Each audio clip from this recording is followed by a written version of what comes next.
नमस्कार दोस्तों, स्वागत है आपका आज के मुख्य समाचार में, जिसमें दिन भर की सभी जरूरी और बड़ी खबरें आपको बताएंगे। और सबसे पहली बड़ी खबर में जिक्र होगा उत्तर प्रदेश के विधानसभा चुनाव का, जहां पर चुनाव हो सकते हैं रद्द, हो सकता है बड़ा फैसला। हेल्थ सेक्रेटरी से मीटिंग के बाद आयोग ले सकता है ये फैसला। इसी के साथ दूसरी बड़ी खबर में आपको बताएंगे कि अखिलेश यादव जयंत चौधरी का राम लक्ष्मण से जोड़ा रिश्ता और बदलाव की दिखी यहाँ पर जबरदस्त बयार। तीसरी बड़ी खबर में जिक्र होगा कि अमेठी में राहुल गांधी की रैली में उमड़ी भीड़ ने बढ़ाई बीजेपी की चिंता, 10 अरब की सौगात से असर कम करने की तैयारी। और चौथी बड़ी खबर में जिक्र अयोध्या का। अयोध्या जमीन मामले को लेकर शिवसेना ने भाजपा को घेरा, कहा धर्म के नाम पर धंधा चल रहा है। और इसी के साथ आपको बताएंगे पंजाब का हाल, किसानों का 2 लाख तक का कर्ज माफ, किसानों पर दर्ज एफआईआर भी होंगे रद्द। दोस्तों, हर एक खबर की गहराई में आपको ले जाएंगे, लेकिन उससे पहले अगर आपको भी ऐसा लगता है कि यूपी के चुनाव में भाजपा को नुकसान होना तय है, तो आप अभी इस वीडियो को लाइक जरूर कीजिए और लाल बटन को दबा के चैनल को फ्री में सब्सक्राइब करके घंटी बजाकर कमेंट में हमें बताइए कि किसकी बनेगी यूपी में सरकार। दोस्तों, रुक करते हैं सबसे पहली और बड़ी खबर की तरफ। टलेंगे विधानसभा चुनाव, हेल्थ सेक्रेटरी से मीटिंग के बाद आयोग ले सकता है बड़ा फैसला। जी हाँ दोस्तों, चुनाव आयोग और केंद्रीय स्वास्थ्य सचिव के 27 दिसंबर को बैठक होने की उम्मीद है और सूत्रों ने ये जानकारी दी है कि इस बैठक में कोरोना के नए वेरिएंट ओमिक्रॉन के बढ़ रहे मामले को देखते हुए उत्तर प्रदेश, उत्तराखंड, पंजाब और गोवा में अगले साल होने वाले विधानसभा चुनाव को स्थगित करने की संभावना पर चर्चा की जाएगी। इलाहाबाद हाईकोर्ट ने 23 दिसंबर को ओमिक्रॉन के बढ़ते मामले के बीच चुनावी राज्यों में राजनीतिक रैलियों को रोकने के लिए केंद्र से आग्रह किया था। अगर ये बैठक होती है तो ये काफी महत्वपूर्ण बैठक होगी और इस आग्रह पर चर्चा होगी। वहीं न्यायमूर्ति शेखर कुमार यादव की खंडपीठ ने प्रधानमंत्री मोदी से आगामी विधानसभा चुनावों को स्थगित करने और राजनीतिक रैलियों और चुनाव अभियान को रोकने पर विचार करने का अनुरोध किया है। तो करते हैं अगली बड़ी खबर की तरफ। अखिलेश यादव और जयंत चौधरी का राम लक्ष्मण से जोड़ा रिश्ता, बदलाव की दिखी बयार। जी हाँ दोस्तों आपको बता दें कि अलीगढ़ की रैली में बदलाव की बयार जो दिखी वो चौंकाने वाली थी। जनसमूह ने अखिलेश यादव और जयंत चौधरी को राम लक्ष्मण की जोड़ी बताया और आपको बता दें कि कलाकारों ने जब मंच पर गीत के माध्यम से दोनों नेताओं को राम लक्ष्मण की जोड़ी के रूप में प्रस्तुत किया तो एसपी और आरएलडी कार्यकर्ताओं का उत्साह देखते ही बनता था।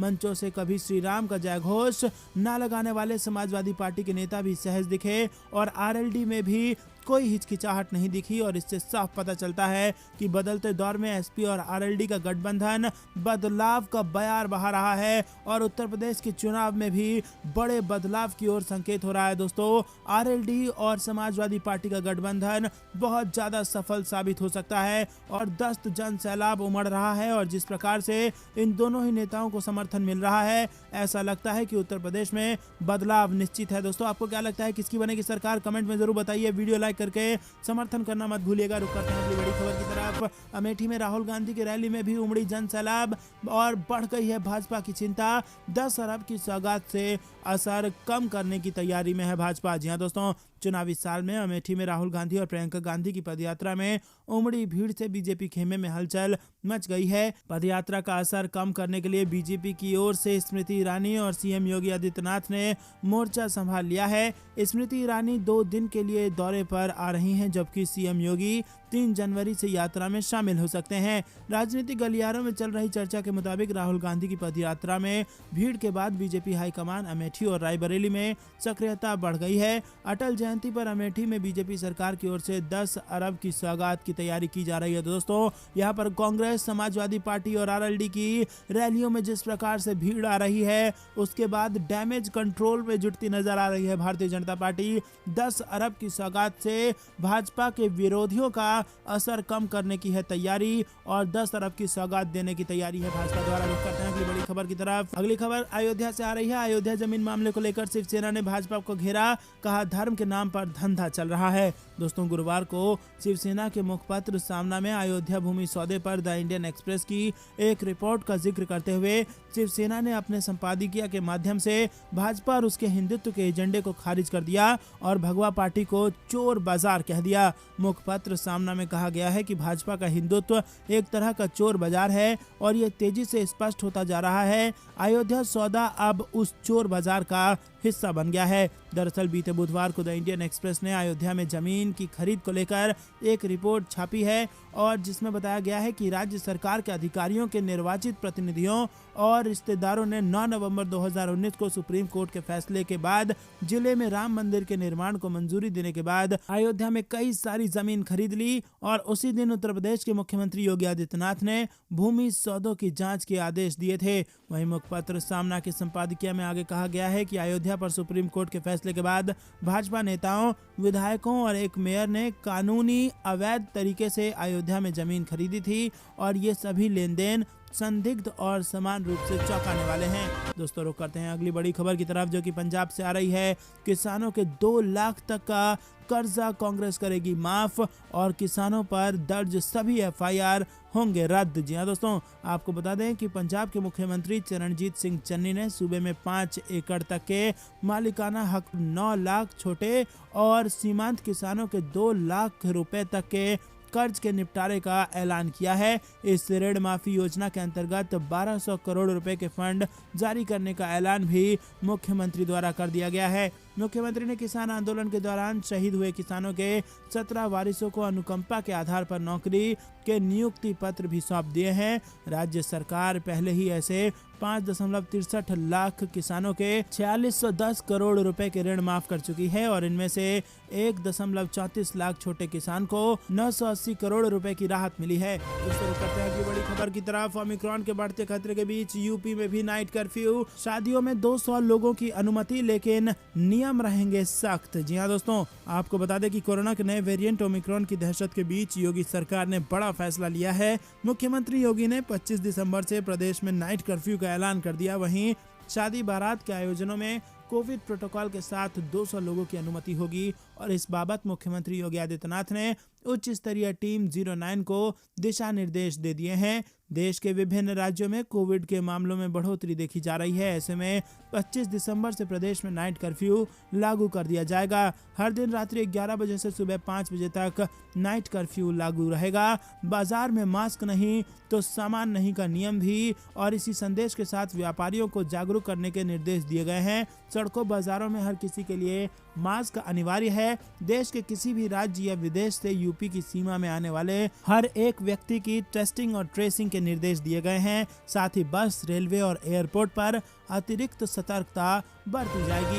जो करते हैं अगली बड़ी खबर की तरफ। अखिलेश यादव की तीनों रणनीति हो गई सफल तो बीजेपी चकनाचूर हो सकता है बीजेपी का सपना। जी हां दोस्तों, उत्तर प्रदेश विधानसभा चुनाव 2022 को लेकर अभी तक जितने भी ओपिनियन पोल या चुनाव से पहले के सर्वे आए हैं, सबने सत्ताधारी भाजपा को जबरदस्त मुकाबला विपक्षी दल समाजवादी पार्टी के साथ दिखाया है और ये भी अनुमान बताया गया है कि समय के साथ सपा भाजपा के वोट में अंतर के फैसले को कम करती जा रही है और समाजवादी पार्टी का ग्राफ लगातार भाजपा को पीछे छोड़ता जा रहा है। और इन तथ्यों को ध्यान में रखकर यहां हम उन रणनीतियों पर चर्चा कर रहे हैं जिससे अखिलेश यादव की अध्यक्षता वाली समाजवादी पार्टी बीजेपी को टक्कर देने में कामयाब होती दिख रही है। समाजवादी पार्टी ने इस बार के चुनाव में कई ऐसे बदलाव किए हैं जो पार्टी के पुराने स्टैंड से पूरी तरह अलग हैं, लेकिन मौजूदा परिस्थितियों में अगर ये काम कर गया तो ओपिनियन पोल और असल परिणाम में उलटफेर भी देखने को मिल सकता है। जी हां दोस्तों, अति पिछड़ा वोट बैंक को साधने की भरपूर कोशिश,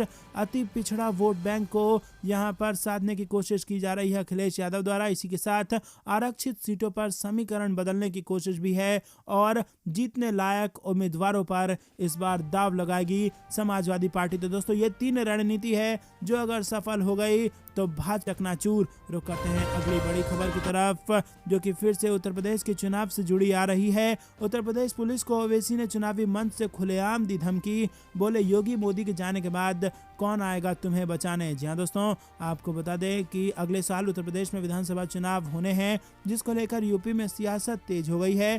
सभी राजनीतिक पार्टियां किसी न किसी तरह से जनता का दिल जीतने की कोशिश कर रही है और इसी क्रम में ऑल इंडिया मजलिस इत्तेहादुल मुस्लिमीन के प्रमुख असदुद्दीन ओवैसी का एक विवादित वीडियो सामने आया है, जिसमें वो चुनावी मंच से उत्तर प्रदेश पुलिस को धमकाते हुए नजर आ रहे हैं। इतना ही नहीं, अपने भाषण के दौरान ओवैसी ने प्रधानमंत्री नरेंद्र मोदी और मुख्यमंत्री योगी आदित्यनाथ के खिलाफ असंसदीय टिप्पणी कर एक बड़ा विवाद खड़ा कर दिया है। ओवैसी के इस बयान पर संबित पात्रा समेत कई बीजेपी नेताओं ने तीखी प्रतिक्रिया दी है। दरअसल उत्तर प्रदेश के एक चुनावी रैली को संबोधित करते हुए असदुद्दीन ओवैसी ने यूपी पुलिस कर्मियों को धमकी देते हुए कहा कि मैं तो उन पुलिस के लोगों से कहना चाहता हूं कि याद रखो मेरी इस बात को, हमेशा योगी मुख्यमंत्री नहीं रहेगा, हमेशा मोदी प्रधानमंत्री नहीं रहेगा। दोस्तों करते हैं अगली बड़ी खबर। किसान आंदोलन से भी बड़ी खबर। किसान आंदोलन को 1 साल पूरा, राकेश टिकैत बोले अभी जारी रहेगा आंदोलन, बताया आगे का प्लान।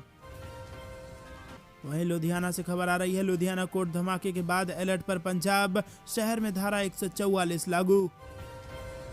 खबर महाराष्ट्र से 23 नए ओमिक्रॉन केस मिलने के बाद महाराष्ट्र में हड़कंप। मुख्यमंत्री ठाकरे ने रात 10 बजे बुलाई इमरजेंसी बैठक और लिया बड़ा फैसला। अखिलेश यादव का तंज, समाजवादी पार्टी ने जिस अमूल प्लांट का फैसला किया उसके शिलान्यास में ही योगी सरकार ने गुजार दिए 5 साल। प्रियंका गांधी का भाजपा पर हमला, बीजेपी नेता अधिकारी राम मंदिर जमीन लूट में शामिल और सुप्रीम कोर्ट ले स्वतः संज्ञान, प्रियंका गांधी ने उठाई ये बड़ी मांग। वहीं किसान घाट की कुछ ऐसी तस्वीरें आई हैं सामने जो बीजेपी को कर देगी विचलित। बदल रहे हैं उत्तर प्रदेश के चुनावी समीकरण और लगातार गिर रहा है भाजपा का ग्राफ। दोस्तों आपको ऐसा लगता है कि उत्तर प्रदेश में भाजपा का ग्राफ अभी और गिरेगा तो वीडियो लाइक करके समर्थन दर्ज करना मत भूलिएगा। एक खबर बिहार से भी आ रही है दोस्तों। अंधेरे में डूबा मुख्यमंत्री नीतीश कुमार का ड्रीम प्रोजेक्ट, तामझाम के साथ हुई थी शुरुआत और 7 साल में बदल गई सूरत। वहीं पंजाब से खबर, लुधियाना बम धमाका मामले में घायलों से मिलने के बाद सिद्धू ने खड़ा किया सवाल, कहा ऐसी घटनाएं चुनाव से पहले ही क्यों होती हैं। चौधरी चरण सिंह को भारत रत्न देने की अखिलेश की मांग पर जयंत चौधरी ने दिया समर्थन। प्रयागराज रेलवे स्टेशन के प्लेटफॉर्म नंबर 1 पर शॉर्ट सर्किट से धमाका, मचा हड़कंप। गृह मंत्रालय ने पंजाब सरकार से मांगी रिपोर्ट, राज्य सरकार ने सुरक्षा को लेकर बुलाई बड़ी बैठक। लुधियाना कोर्ट में विस्फोट के बाद हरकत में है केंद्र और राज्य सरकार। ओमिक्रॉन के बढ़ते मामले के बीच मुख्यमंत्री केजरीवाल का बयान, हम 1 लाख मामले प्रतिदिन से निपटने के लिए हैं तैयार। खबर छत्तीसगढ़ से, 6 नगर पंचायतों में भाजपा का सूपड़ा साफ, कांग्रेस को बम्पर जीत। वहीं अब अमूल प्लांट को लेकर अखिलेश यादव का बीजेपी पर निशाना, कहा कैंची जीवी बीजेपी सच को छिपाएगी।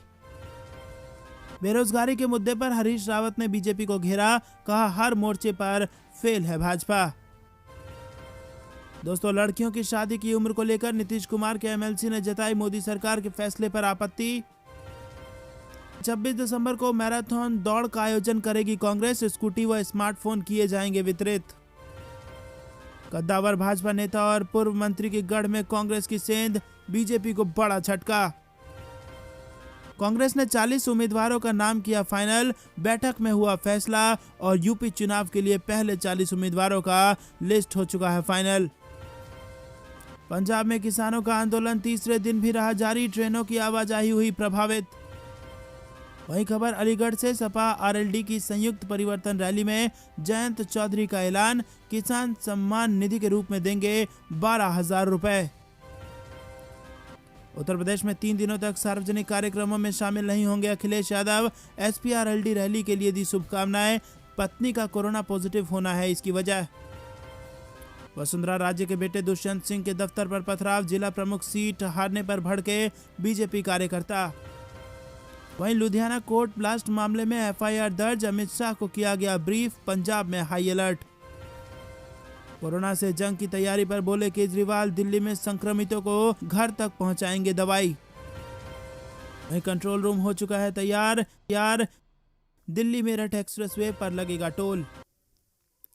क्रिसमस के बाद दिल्ली में और बढ़ेगी कड़ाके की ठंड, उत्तर भारत के कई राज्यों में घने कोहरे की भविष्यवाणी। प्रियंका गांधी ने भी उठाया अयोध्या में जमीन घोटाले का मामला, निशाने पर योगी और मोदी।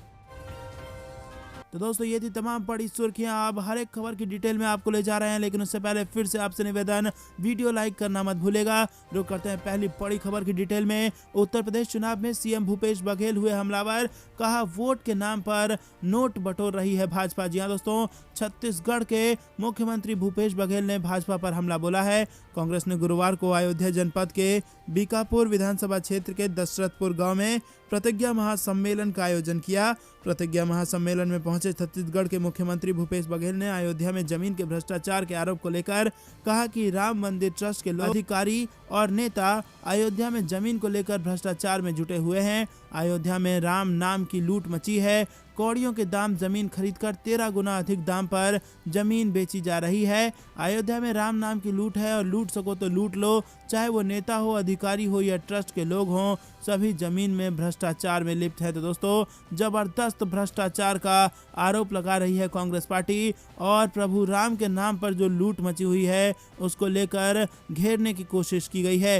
रुक करते हैं अगली बड़ी खबर की तरफ, जो कि छत्तीसगढ़ से आ रही है। कद्दावर भाजपा नेता और पूर्व मंत्री के गढ़ में कांग्रेस ने लगाई सेंध, बीजेपी को बड़ा झटका। जी हां दोस्तों, छत्तीसगढ़ नगर निकाय चुनाव के परिणाम घोषित हो रहे हैं। अभी तक कांग्रेस का पलड़ा भारी दिख रहा है। बता दें कि रमन सिंह सरकार में मंत्री रहे और भाजपा के कद्दावर नेता अजय चंद्राकर के गढ़ में भी कांग्रेस ने जीत दर्ज की है। कुरुद नगर पंचायत अजय चंद्राकर का गढ़ माना जाता है, लेकिन यहां हुए उपचुनाव में कांग्रेस ने जीत हासिल कर भाजपा को झटका दिया है। कांग्रेस की ये जीत इसीलिए भी अहम है क्योंकि नगर निकाय चुनाव को 2023 में होने वाले विधानसभा चुनाव के नजरिए से बेहद अहम माना जा रहा था।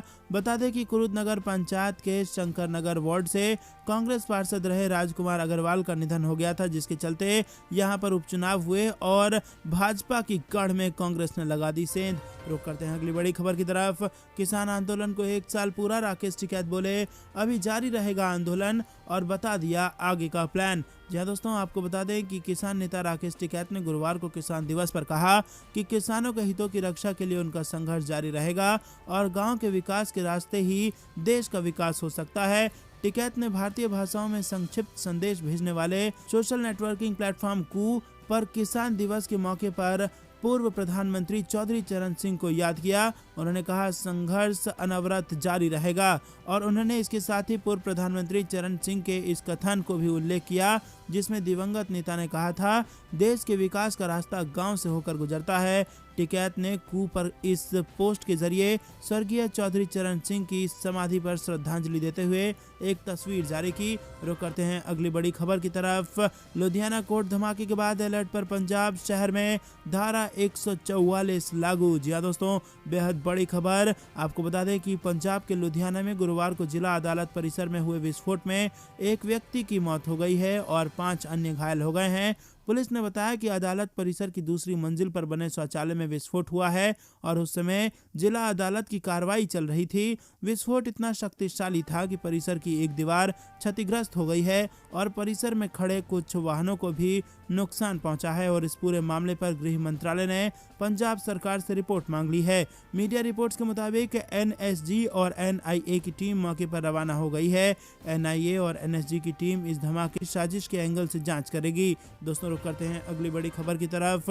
23 नए ओमिक्रॉन केस मिलने के बाद महाराष्ट्र में हड़कंप। मुख्यमंत्री ठाकरे ने रात 10 बजे बुलाई इमरजेंसी बैठक। जी हां दोस्तों, महाराष्ट्र में ओमिक्रॉन के मामले लगातार बढ़ रहे हैं और 23 और मरीज ओमिक्रॉन संक्रमित पाए गए हैं, जिसके बाद अब कुल संक्रमितों की संख्या 88 हो गई है। बिगड़ते हालात को देखते हुए मुख्यमंत्री उद्धव ठाकरे ने रात 10 बजे कोविड टास्क फोर्स की इमरजेंसी बैठक बुलाई और इस बैठक में सीएम लगातार बढ़ रहे ओमिक्रॉन के मामले पर लगाम कसने और इन्हें रोकने के उपायों पर उन्होंने चर्चा की। मुंबई में फिलहाल ओमिक्रॉन के 35 और आपको बता दें कि कुल मिलाकर संख्या 88 महाराष्ट्र में हो चुकी है। दोस्तों, रुक करते हैं अगली बड़ी खबर की तरफ। समाजवादी पार्टी ने जिस अमूल प्लांट का फैसला किया उसके शिलान्यास में ही योगी सरकार ने गुजार दिए 5 साल। अखिलेश यादव का फिर से भाजपा पर आरोप। जी हां दोस्तों, समाजवादी पार्टी के नेता और राष्ट्रीय अध्यक्ष अखिलेश यादव ने गुरुवार को ट्वीट कर भाजपा सरकार पर निशाना साधा है। उन्होंने ट्वीट किया कि समाजवादी पार्टी की सरकार के कार्यकाल के दौरान लखनऊ,